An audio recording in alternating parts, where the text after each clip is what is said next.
चीनी खतरे के सवाल पर टीवी 9 भारतवर्ष से क्या कहा है टोनी अबॉट ने, अब ये देख लीजिए। चीन हमारे इलाके का सबसे विस्तारवादी देश है, ये कहा है अबॉट ने। चीन एक अनचाहे गिफ्ट की तरह है। चीनी निवेश के पीछे आशंका की कई वजह हैं। क्या कह रहे हैं टोनी अबॉट चीन की विस्तारवादी नीतियों पर, देखिए। Do you think people are now realizing, specifically the world is now realizing how dangerous it is to deal with China and trust China, specifically getting into the debt trap and all? There's no doubt that the Chinese, particularly with some of the more vulnerable countries of our region, have, I think, given unwarranted gifts, let me say, to politicians. And they've certainly been prepared to put a lot of money into different politicians' pet projects and prestige projects, and many of those debts have then become unsustainable, and suddenly these countries have ended up with China owning large slabs of them, and I think that's a real problem. और Tony Abbott से ये खास बातचीत हुई जिसमें Solomon island को लेकर के भी उनसे सवाल पूछा टीवी 9 भारतवर्ष ने। उन्होंने कहा कि सोलोमन के साथ चीनी डील मामूली बात नहीं है।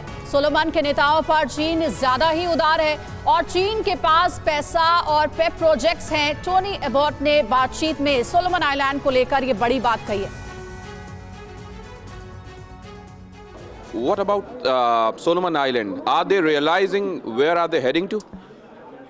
I think it would be a big mistake for the Solomon Islands to get too dependent upon China. It seems that China has been a little bit too generous to individual Solomon Islands politicians, and maybe some of those politicians have been a little bit too eager to get Chinese money into certain pet projects. I just think that's an unhealthy level of dependency. And traditionally, Australia has been a very good and dependable friend for the countries of the Pacific, including the Solomons, and I hope that the Solomons will continue to rely on us for friendship and support. How do you plan to counter it? What specifically is there in your mind, sir?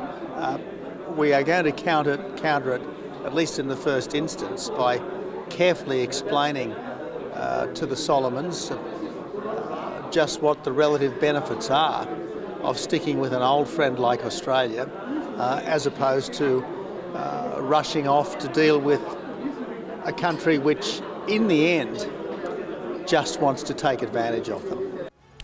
तो आपने सुना Australia के पूर्व प्रधानमंत्री और विशेष व्यापार के जो रिप्रेजेंटेटिव हैं ऑस्ट्रेलियन सरकार के प्राइम मिनिस्टर के टोनी अबॉट को।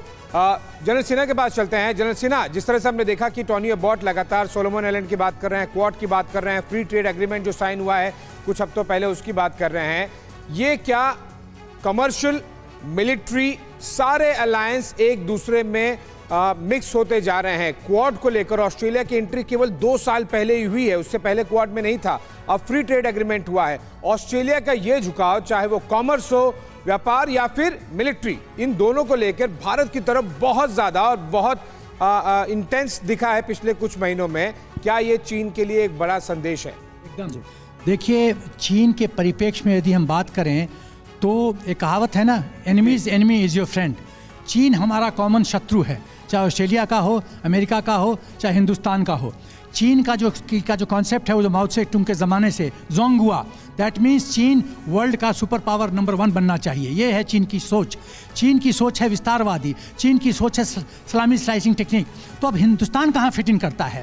हिंदुस्तान यहाँ फिट इन करता है कि हिंदुस्तान एक राइजिंग पावर है, एक इकोनॉमिक पावर है। देखिए, अपना कोविड में कितने इकोनॉमी बर्बाद हो गए, हिंदुस्तान अभी सस्टेन किए हुए अपने आप को, विदेश में वैक्सीन सप्लाई कर रहा है। बिल्कुल सही बात। पॉलिटिकली, इकोनॉमिकली, मिलिटरीली हिंदुस्तान एक पावर है। तो दोस्ती किससे करो? दोस्ती उससे करो जो सक्षम है।